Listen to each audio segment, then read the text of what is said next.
श्री कृष्णा मित्रों, मैं प्रियंका स्वागत करती हूँ आपका जीवन और आध्यात्म में।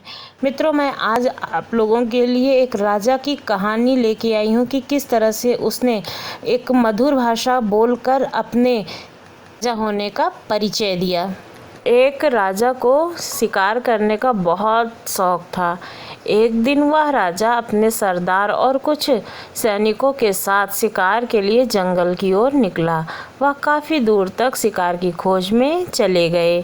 ज़्यादा दूर तक चलने से सभी को प्यास लगने लगी। सभी ने जंगल में पानी खोजना शुरू किया। फिर एक सैनिक को रास्ते पर एक कुआं दिखाई दिया।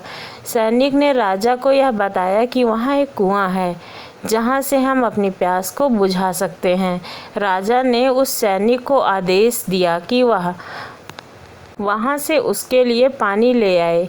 सैनिक राजा के आदेश का पालन करते हुए उस कुएं के पास पहुँचा। वहाँ पर सैनिक ने देखा कि एक नेत्रहीन वृद्ध व्यक्ति रास्ते में जाने वाले लोगों जल सेवा कर रहा है। सैनिक उस नेत्रहीन वृद्ध व्यक्ति के पास गया और बोला, हे पनिहारे, एक लोटा पानी दे दो, हमें कहीं आगे जाना है। ये सुनकर उस वृद्ध व्यक्ति ने जवाब दिया, यहाँ से चला जा मूर्ख, मैं ऐसे सैनिकों को पानी नहीं पिलाता। ये सुनकर सैनिक तुरंत वहाँ से चला गया। ये बात सैनिक ने राजा को जाकर बताई। फिर राजा जो था उसने अपने सरदार को पानी लाने के लिए उस नेत्रहीन व्यक्ति के पास भेजा। जब वो नेत्रहीन व्यक्ति के पास पहुंचा सरदार, तो उसने कहा कि ए बूढ़े आदमी, पानी दे। तो उसने फिर से उसे पानी नहीं दिया और पानी देने से मना कर दिया। फिर सरदार बहुत ही गुस्सा हुआ और वो राजा के पास पहुंचा और उसने उसके बारे में बताया कि उस वृद्ध व्यक्ति ने उसे पानी देने से मना कर दिया है। तब राजा जो है वो अपने सैनिक और सरदार के साथ वृद्ध व्यक्ति के पास गया और उस वृद्ध व्यक्ति से कहा कि बाबा जी, हमें बहुत प्यास लगी है, गला सूखा जा रहा है। यदि आप थोड़ा सा पानी पिला देंगे तो आपकी बहुत कृपा होगी। ये सुनकर उस नेत्रहीन व्यक्ति ने राजा से कहा, आप बैठिए राजा साहब, मैं आपको अभी जल पिलाता हूँ। फिर उस वृद्ध व्यक्ति ने सम्मानपूर्वक राजा को बिठाया और पानी पिलाया।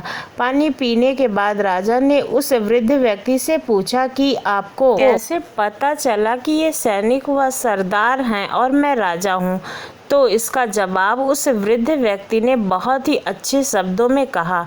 वृद्ध व्यक्ति ने कहा, इंसान की पहचान करने के लिए आँखों की ज़रूरत नहीं होती है, उसकी वाणी ही उसकी असली पहचान होती है। और सैनिक तथा सरदार को मैंने उनकी भाषा से पहचान लिया।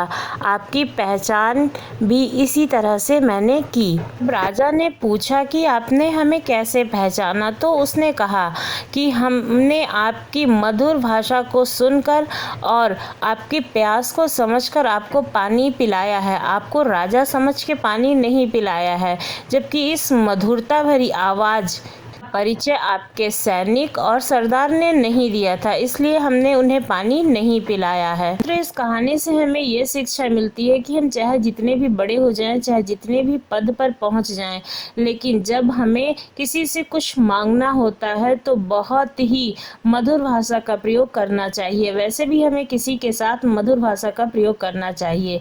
इससे हमारी सभी इच्छाएं पूरी होती हैं और हमारे अंदर की मानवता का पता चलता है। आपको कहानी कैसी लगी ज़रूर बताइएगा। अगर अच्छी लगी हो तो चैनल को सब्सक्राइब कीजिएगा। धन्यवाद।